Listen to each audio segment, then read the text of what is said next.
বেহেশতে সীমাহীন আনন্দময় স্থান, মনের আনন্দে গান বের হবে, গান শুনতে ভালো লাগবে। স্বামীর মনে আনন্দ পরিপূর্ণ করার জন্য মধুর কণ্ঠে তারা গান গাইবে জান্নাতে। সেই গানের কথাগুলি হবে, অর্থাৎ আমরা সচরিত্র সুন্দরী দল, সম্মানিত সম্প্রদায়ের স্ত্রী, যে স্ত্রীরা শীতল নজরে দৃষ্টিপাত করবে। অন্য শব্দে এসেছে, অর্থাৎ আমরা হুরি সুন্দরী, সম্মানিত স্বামীদের জন্য গুপ্ত আছি। আমরা হুরি সুনয়না সুন্দরী, সম্মানিত স্বামীদের জন্য উপহার। অর্থাৎ আমরা সেই চিরস্থায়ী রমণী যারা কখনোই মারা যাবে না। আমরা সেই নিরাপদ রমণী যারা কখনোই ভয় পাবে না। আমরা সেই স্থায়ী বসবাসকারিণী যারা কখনোই চলে যাবে না। জান্নাতের এই হুরিরা বড় প্রেমময়ী, পৃথিবীতে স্বামীর কষ্ট দেখে কষ্ট পায়। নবী করিম সাল্লাল্লাহু আলাইহি ওয়াসাল্লাম বলেন, যখনই কোনো মহিলা দুনিয়াতে নিজ স্বামীকে কষ্ট দেয়, তখনই তার সুনয়না হুর বেহেশতি স্ত্রী অদৃশ্যভাবে ওই মহিলার উদ্দেশ্যে বলে, আল্লাহ তোকে ধ্বংস করুন, ওকে কষ্ট দিস না, ও তো তোর নিকট সাময়িক মেহমান মাত্র, অচিরেই সে তোকে ছেড়ে আমাদের কাছে চলে আসবে। তিরমিজি। অনন্তকাল ধরে তারা এই বয়স নিয়েই চিরসুন্দর যুবক যুবতী হয়ে থাকবে। মুসলিম 2836। সেখানে যৌন মিলনে অধিক তৃপ্তি লাভ করবে। প্রত্যেক জান্নাতীকে 100 জন পুরুষের সমান যৌন শক্তি ও সঙ্গম ক্ষমতা প্রদান করা হবে। তিরমিজি 2536।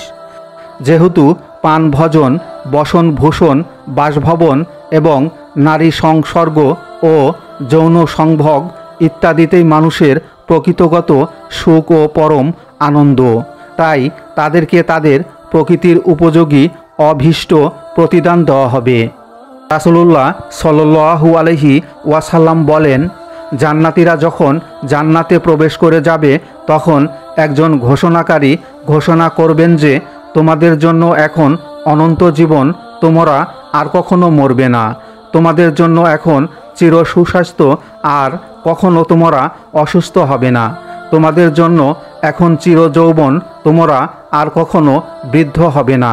তোমাদের জন্য এখন চির সুখ ও পরম আনন্দ, তোমরা আর কখনো দুঃখ কষ্ট পাবে না। মুসলিম। তাদের পরস্পরের অভিবাদন হবে সালাম আর সালাম। শান্তি বাক্য ছাড়া তারা কোনো অসন্তোষজনক, মিথ্যা বা অসার বাক্য শুনবে না। তাদের পরস্পরের অভিবাদন হবে সালাম আর সালাম। শান্তি বাক্য ছাড়া তারা কোনো অসন্তোষজনক, মিথ্যা বা অসার বাক্য শুনবে না। অর্থাৎ সেখানে তারা শুনবে না কোনো অসার ও মিথ্যা কথা। সূরা নাবা আয়াত 35। অর্থাৎ সেখানে তারা কোনো অসার বাক্য শুনবে না। সূরা গাশিয়া আয়াত 11। অর্থাৎ তারা শুনবে না কোনো অসার অথবা পাপ বাক্য। সালাম সালাম, শান্তি বাণী ব্যতীত। সূরা ওয়াকিয়া 25-26। অর্থাৎ সেখানে তারা শান্তি ছাড়া কোনো অসার বাক্য শুনবে না, এবং সেথায় সকাল সন্ধ্যায় তাদের জন্য থাকবে জীবন উপকরণ। অর্থাৎ তারা বলবে, সমস্ত প্রশংসা আল্লাহর, যিনি আমাদের দুঃখ দুর্দশা দূরীভূত করেছেন।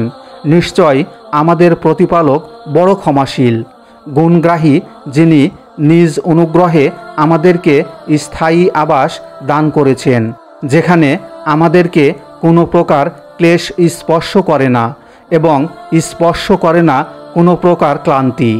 সূরা ফাতির আয়াত 34-35।